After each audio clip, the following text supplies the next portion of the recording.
हमारा जो टॉपिक चलने जा रहा है, आज का हमारा जो टॉपिक है, देखिए हम ग्रामर में देखेंगे। हिंदी में ग्रामर आज हम लोग पढ़ने जा रहे हैं। ग्रामर में क्या पढ़ना है इसको हमें समझना है, ठीक है। तो आइए हम स्टार्ट करते हैं, बिल्कुल बेस से स्टार्ट करते हैं, बिल्कुल शून्य से स्टार्ट करेंगे। देखते हैं सबसे पहले तो आपका जो टॉपिक होता है वो आपका होता है, हम स्टार्ट करें कि व्याकरण। हमें ग्रामर पढ़ना है तो हम व्याकरण स्टार्ट करते हैं। हमारा जो टॉपिक होगा वो व्याकरण होगा। अब बात आती है कि व्याकरण किसे कहते हैं। बात क्या आती है कि व्याकरण किसे कहते हैं। तो व्याकरण किसे कहते हैं, ये तो आइए इसकी परिभाषा हम जानेंगे कि व्याकरण कहते किसे हैं। तो व्याकरण की परिभाषा जानने से पहले व्याकरण का काम क्या होता है। तो व्याकरण का काम होता है, मेरे प्यारे बच्चों, व्याकरण का काम होता है शुद्ध करना। क्या होता है? शुद्ध करना। क्या होता है? शुद्ध करना। ठीक। अब हम देखेंगे कि इसकी परिभाषा क्या होती है। इसकी परिभाषा हम जानेंगे कि व्याकरण किसे कहते हैं। तो हम लिखेंगे कि व्याकरण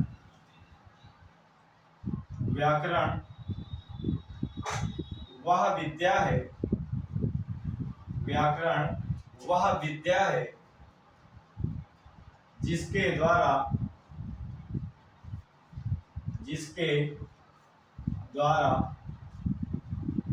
द्वारा हम किसी भाषा को अपने किसी भाषा को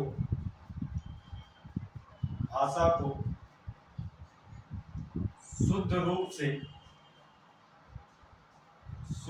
से सुनना, बोलना, पढ़ना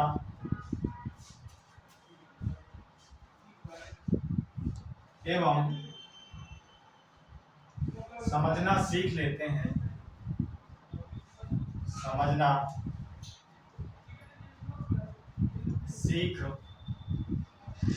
सीख लेते हैं। समझना सीख लेते हैं, उसे व्याकरण कहते हैं। उसे व्याकरण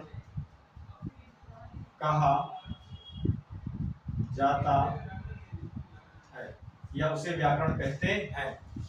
तो अब आइए व्याकरण किसे कहते हैं। देखिए बात यहाँ पे आई, व्याकरण का जो काम होता है वो मुख्य रूप से होता है कि शुद्ध करना, है ना।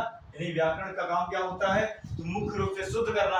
अब व्याकरण किसे शुद्ध करती है, तो कह रहे हैं कि व्याकरण वह विद्या है। व्याकरण क्या है? विद्या या शास्त्र है। व्याकरण वह विद्या है जिसके द्वारा अपने किसी, यानी अब कोई भी भाषा को क्या करते हैं, शुद्ध रूप से सुनना, बोलना, पढ़ना एवं समझना सीख जाते हैं। क्या भैया? समझना सीख लेते हैं, उसे हम क्या कहते हैं? व्याकरण कहते हैं।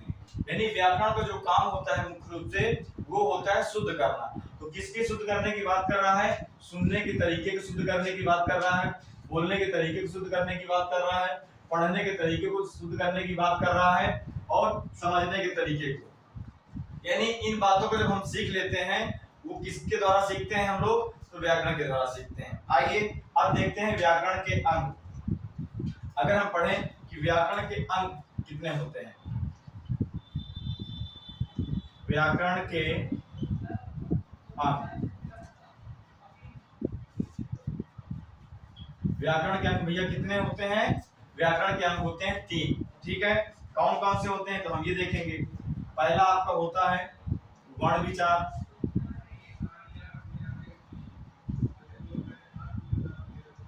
दूसरा आपका होता है शब्द विचार,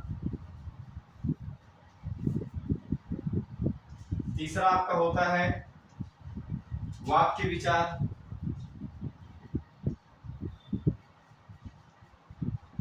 तीसरा क्या होता है? वाक्य विचार। ठीक है, आइए हम बात करते हैं किसकी। हम बात करेंगे वर्ण की। आज हमारा जो टॉपिक चलेगा वो चलेगा वर्ण। क्या चलेगा? वर्ण की बात करते हैं। वर्ण किसे कहते हैं, ठीक है।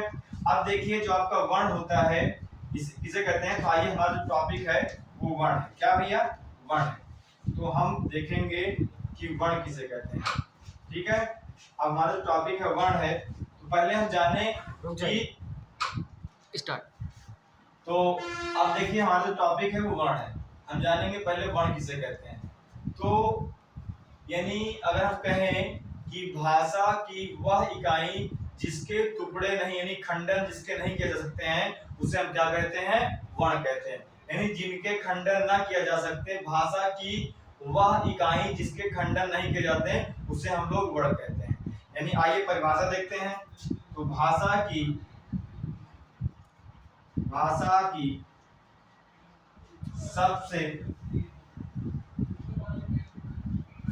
सबसे छोटी इकाई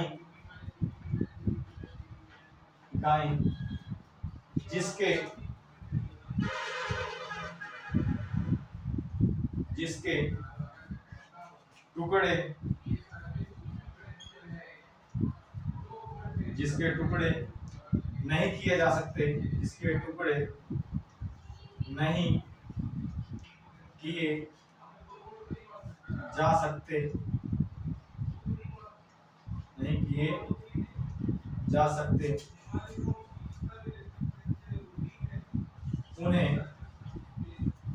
उन्हें वर्ण कहा जाता है।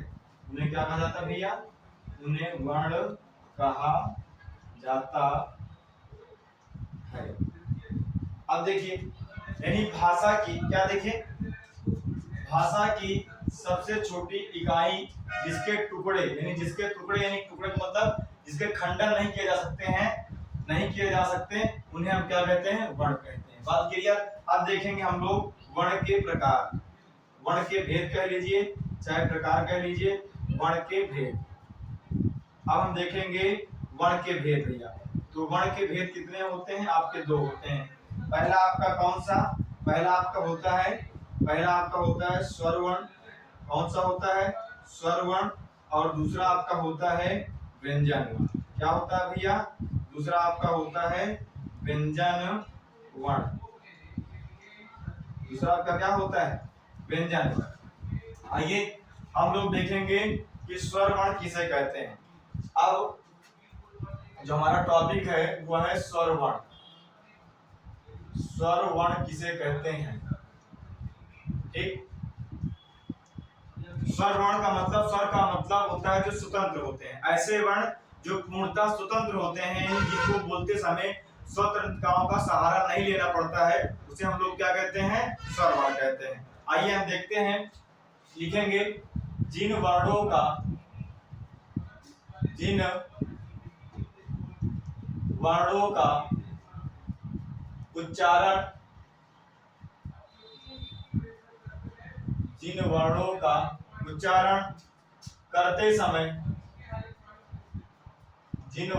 उच्चारण करते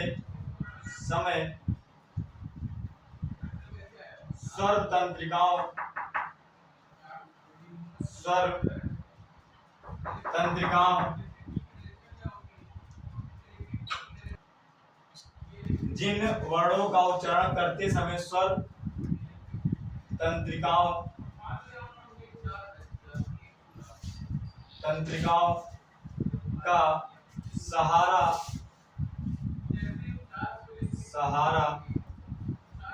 नहीं लेना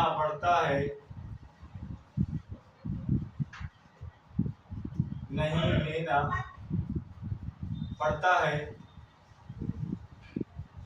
उसे हम क्या कहते हैं भैया? उसे हम स्वर वर्ण कहते हैं। उसे हम क्या कहते हैं? उसे हम स्वर वर्ण कहते हैं। यानी अगर देखें शॉर्टकट में देखें इसको हम कह सकते हैं जो वर्ण, अगर हम शॉर्टकट तरीके में देखें जिसको हम कह सकते हैं, क्या कह सकते हैं? देखिए जो वर्ण स्वतंत्र रूप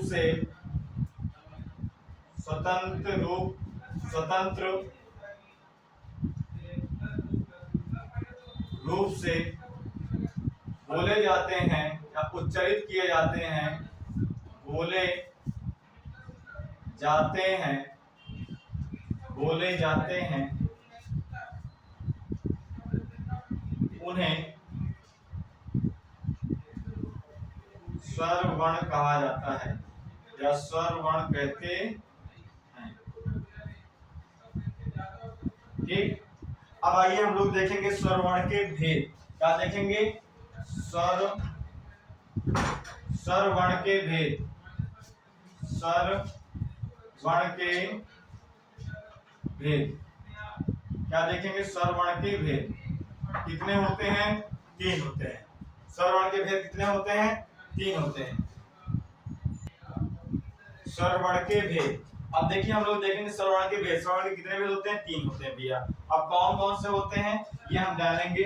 तो पहला जो आपका होता है वो आपका होता है ह्रस्व स्वर। कौन सा होता है? ह्रस्व स्वर वर्ण। अब दूसरा आपका जो होता है वो कौन सा होता है? दीर्घ स्वर वर्ण। तीसरा आपका कौन सा होता है? तीसरा जो आपका होता है वो कौन सा होता है? वो आपका होता है लुप्त स्वर वर्ण। लुप्त स्वर वर्ण। आइए हम देखेंगे कि स्वर वर्ण किसे कहते हैं। क्या देखेंगे? स्वर वर्ण किसे कहते हैं, यानी जिन वर्णों का उच्चारण। उच्चारण का मतलब होता है बोलना। उच्चारण का मतलब क्या होता है भैया? बोलना। ठीक है, यानी जिन वर्णों का उच्चारण बोलना करते समय, यानी स्वर तंत्रिकाओं, किसका? स्वर तंत्रिकाओं का सहारा, यानी सहारा नहीं लेना पड़ता है, उसे भैया हम लोग क्या कहते हैं? स्वर वर्ण कहते हैं। अर्थात देखिए आपके अगली लाइन में लिखा हुआ है, हमने लिख रखा है कि जो वर्ण स्वतंत्र रूप से बोले जाते हैं, यानी जो वर्ण स्वतंत्र रूप से बोले जाते हैं उन्हीं को हम क्या कहते हैं? स्वर वर्ण कहते हैं। अगर आपसे कोई पूछे स्वर वर्ण के भेद कितने होते हैं, स्वर वर्ण के भेद कितने होते हैं, तो स्वर वर्ण के भेद होते हैं 3। पहला ह्रस्व स्वर, दूसरा दीर्घ स्वर, तीसरा आपका लुप्त स्वर। अब देखिए ह्रस्व स्वर किसे कहते हैं? तो ह्रस्व स्वर में, इसको हम शॉर्टकट समझेंगे पहले। ह्रस्व स्वर को हम कहते हैं जिसमें एक मात्रा का समय लगे, यानी जिसमें एक मात्रा का समय लगे। शॉर्टकट समझेंगे एकदम शॉर्टकट तरीके से। जिसमें एक मात्रा का समय लगता है उसे हम लोग क्या कहते हैं? ह्रस्व स्वर कहते हैं। और जिसमें 2 मात्रा का समय लगे, यानी जिसमें 2 मात्रा का समय लगे उसे हम क्या कहते हैं? उसे हम दीर्घ स्वर कहते हैं। और जिसमें 3 मात्रा का लगे, यानी इन दोनों की अपेक्षा ज्यादा समय लगे, उसे हमें क्या कहते हैं? लुप्त स्वर कहते हैं। यानी इसको हम 3 मात्रा वाले स्वर कह सकते हैं। ठीक है, अब देखिए यहाँ पे अब समझना क्या है, हमको ये समझना है कि ह्रस्व स्वर को और किस नाम से जानते हैं। तो जिसमें जो ऐसे वर्ण जो एक मात्रा वाले होते हैं उन्हें ह्रस्व स्वर कहा जाता है। ऐसे वर्ण जो 2 मात्रा वाले होते हैं उन्हें दीर्घ स्वर कहा जाता है। अगर आपसे कोई पूछे कि ह्रस्व स्वर वर्ण की संख्या कितनी होती है, तो इनकी संख्या होती है 4। ठीक, अगर आपसे कोई पूछे दीर्घ स्वर की संख्या कितनी होती है, तो दीर्घ स्वर वर्ण की संख्या होती है 7। कितनी होती है? 7। अगर आपसे कोई पूछे लुप्त स्वर की वर्ण की संख्या कितनी होती है, तो 1 होती है। कितनी होती है भैया? 1 होती है। ठीक, अब आपके इन दोनों को मिलाकर के टोटल कितने हो गए? 7 4 11, यानी कि 11। ठीक है, आपके कुल स्वरों की संख्या कितनी होती है? उच्चारण की दृष्टि से स्वरों की संख्या कुल 11 होती है। ठीक है, चलिए अब देखिए अगला टॉपिक। अब देखिए हमारा जो अगला टॉपिक है, हम अब देखेंगे क्या था? ह्रस्व स्वर वर्ण। क्या भैया? ह्रस्व स्वर वर्ण। आइए इसकी डिफिनेशन हम लोग देखेंगे कि ह्रस्व स्वर वर्ण किसे कहते हैं, ह्रस्व स्वर वर्ण किसे कहा जाता है। आइए अब देखते हैं। तो ह्रस्व स्वर वर्ण किसे कहते हैं ये हम जानेंगे। तो लिखेंगे जिन वर्णों का उच्चारण करते समय, जिन वर्णों का उच्चारण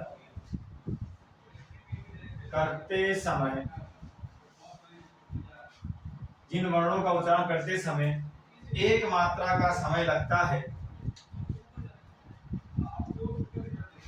एक मात्रा का समय लगता है उसे उसे हरस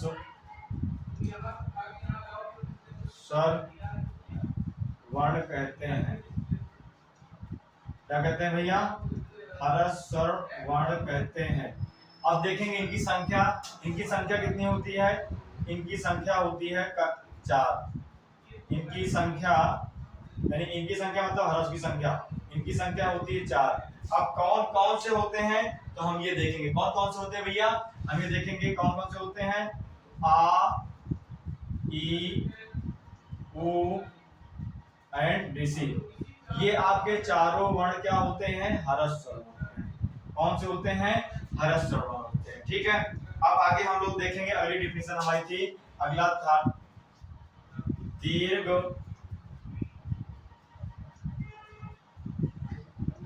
स्वर वर्ण। अब देखिए दीर्घ स्वर वर्ण किसे कहते हैं? दीर्घ स्वर एक स्वर वर्ण। ठीक है, अब इसकी परिभाषा देखेंगे तो जिन वर्णों का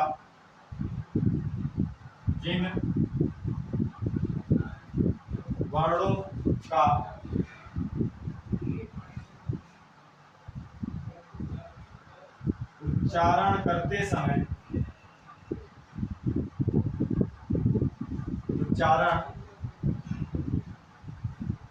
समय दो मात्रा का समय लगता है। दो मात्रा का समय लगता है उसे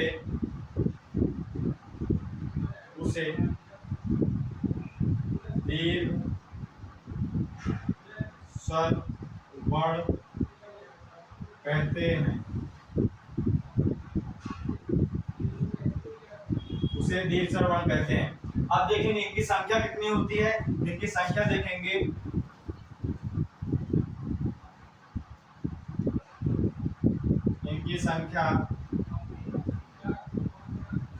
इनकी संख्या कितनी होती है भैया? इनकी संख्या होती है 7। अब कौन कौन से होते हैं? इनकी संख्या कितनी होती है दीर्घ स्वर वर्ण की? तो 7 होती है। अब कौन कौन से होते हैं ये देखेंगे तो आपका होता है बड़ा आ, बड़ी ई, बड़ा उ, ए, ऐ, ओ और औ। ठीक है, देखिए काउंट करिए 1 2 3 4 5 6 7। इनकी संख्या कुल कितनी हो गई? इनकी संख्या आपकी हो गई 7।